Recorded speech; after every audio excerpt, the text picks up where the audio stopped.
tu es dev indé et que tu galères à finir les jeux que tu commences à développer, il y a de grandes chances que ça vienne de ton scope. Et si tu veux te lancer dans le jeu vidéo, c'est pareil, le scope c'est un truc super important. Ça se réfléchit avant de faire du gameplay et avant de faire une direction artistique.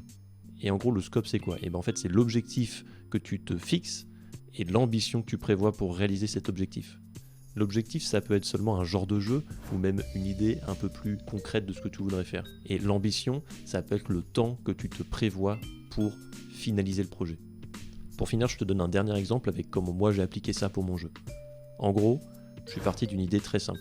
Je veux faire un jeu basé sur le pierre-feuille-ciseau en 1 an de développement. Et 1 an, ça reste quand même très court pour faire un jeu. Donc, premier truc que j'ai fait, c'est trouver un dev. Il s'occupera de tout le dev et moi je m'occuperai de toute la partie graphique. Ensuite, j'ai imaginé un gameplay très simple. Reprendre les règles du pierre-feuille-ciseau comme je disais, en ajoutant des mécaniques de roguelite pour avoir une boucle de gameplay fun.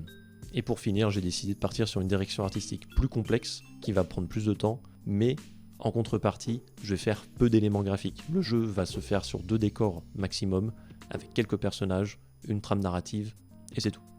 Donc depuis mon scope, j'ai pu définir l'ampleur du projet et le temps à peu près que ça allait me prendre. Et si tu veux suivre ce projet ou avoir d'autres conseils qui permettraient de créer tes propres jeux vidéo, n'hésite pas à suivre la chaîne.